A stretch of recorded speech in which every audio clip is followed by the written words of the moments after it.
अच्छा, कभी सोचा है कि साइंस जो पूरी दुनिया में एक साथ होता है, वो आखिर काम कैसे करता है? देखिए, किसी भी बड़े टीम वर्क की तरह यहां भी एक कॉमन भाषा की जरूरत होती है। तो आज हम फिजिक्स की इसी यूनिवर्सल भाषा यानी मेजरमेंट को समझने वाले हैं।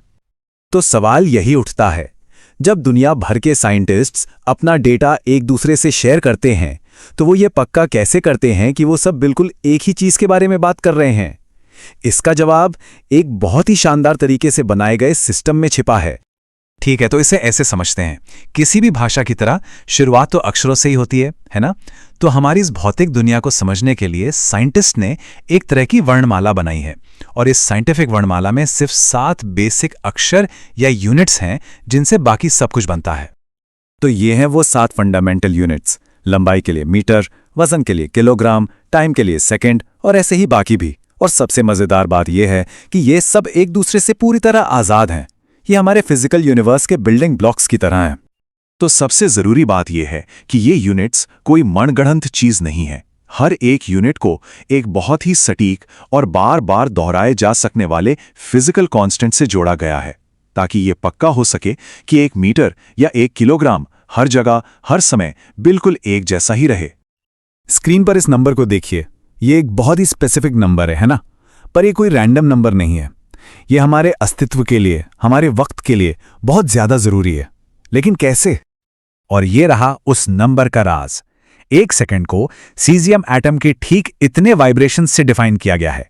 ये इतनी जबरदस्त सटीकता है कि इसी की वजह से जीपीएस से लेकर इंटरनेट तक हमारी आज की दुनिया की हर टेक्नोलॉजी काम कर पाती है। सच में कमाल है। चलिए अब थोड़ा और आगे बढ़ते हैं। अगर ये 7 फंडामेंटल यूनिट्स हमारी वर्णमाला के अक्षर हैं, तो फिर इन अक्षरों को जोड़ के हम ज्यादा मुश्किल चीजों को बताने के लिए शब्द कैसे बनाते हैं? चलिए एक आसान सा उदाहरण लेते हैं। सोचिए कि लंबाई, जिसे हम एल से दिखाते हैं, और समय, जिसे टी से दिखाते हैं, ये 2 अलग अलग अक्षर हैं। तो फिर स्पीड या वेलोसिटी, जो दूरी को समय से डिवाइड करके निकलती है, वो एक शब्द जैसा है जिसे हमने अपने बेसिक अक्षरों एल और टी को मिलाकर बनाया है। ये दिखाता है कि कैसे सिंपल आइडियाज से कॉम्प्लेक्स आइडियाज बनते हैं। यहां कुछ और उदाहरण भी हैं। एरिया यानी क्षेत्रफल, बस लंबाई का स्क्वायर है, या एल स्क्वायर।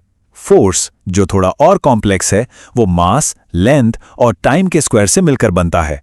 इस सिस्टम का इस्तेमाल करके हम फिजिक्स की लगभग हर क्वांटिटी को डिस्क्राइब कर सकते हैं। ठीक है, तो हमारे पास अक्षर भी हैं और शब्द भी, लेकिन सिर्फ शब्दों की लिस्ट से तो कोई भाषा नहीं बनती, है ना? हमें ग्रामर भी चाहिए, मतलब ऐसे नियम जो बताएं कि शब्दों को सही से इस्तेमाल कैसे करना है। साइंस में यही ग्रामर हमें सटीकता के बारे में बताता है, और ये भी कि हम अपने मेजरमेंट्स को लेकर कितने श्योर हैं। ये समझना बहुत जरूरी है कि साइंस में एरर का मतलब गलती करना नहीं होता। इसका मतलब है कि हर मेजरमेंट में थोड़ी बहुत अनिश्चितता होती ही है। तो सिग्निफिकेंट फिगर्स और एरर एनालिसिस हमें उस अनिश्चितता को ईमानदारी से बताने का एक तरीका देते हैं। अब देखिए ग्रामर कितना बारीक हो सकता है। जरा 6250 और 6250 पॉइंट के बीच का फर्क देखिए।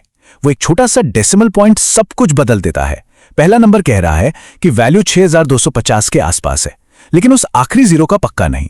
पर दूसरा नंबर उस डॉट के साथ ये बता रहा है कि नहीं, हमने उस जीरो को भी नापा है, ये ठीक 6250 है।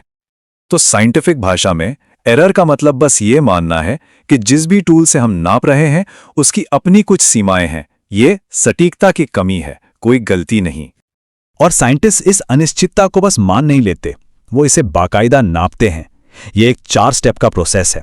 पहले वो कई मेजरमेंट्स लेकर एक एवरेज निकालते हैं, जिसे ट्रू वैल्यू मान लिया जाता है। फिर वो देखते हैं कि हर मेजरमेंट इस एवरेज से कितना अलग है। इसके बाद वो उन सभी अलग अलग एरर्स का भी एवरेज निकालते हैं, और आखिर में वो रिलेटिव एरर कैलकुलेट करते हैं, जो हमें बताता है कि असली मेजरमेंट के मुकाबले ये एरर कितना बड़ा या छोटा है। और यही रिलेटिव एरर है जो असल में मायने रखता है।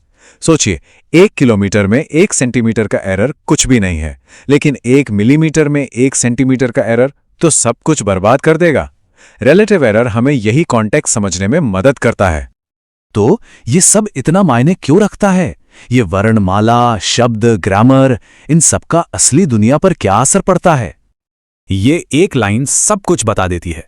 पूरी दुनिया की साइंटिफिक कम्युनिटी के लिए एक ऐसा सिस्टम होना बहुत जरूरी है जो हर जगह एक जैसा हो और जिस पर हर कोई भरोसा कर सके। यही तो मिलकर काम करने की नींव है।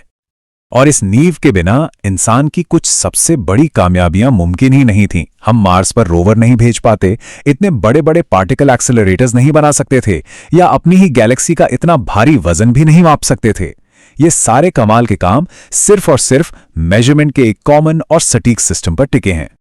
आखिर में बात बस इतनी सी है, ये SI यूनिट्स और मेजरमेंट के नियम पर्दे के पीछे चुपचाप काम करते हैं और हमारी बनाई हर चीज, हमारी खोजी हर चीज को मुमकिन बनाते हैं। तो इस चर्चा को खत्म करते हुए जरा इस पर सोचिए, हमारे पास एक ऐसी भाषा है जो इस यूनिवर्स को जबरदस्त डिटेल में बयान कर सकती है। सवाल यह है कि हम सब मिलकर इस भाषा से आगे कौन सी नई कहानियां कहेंगे।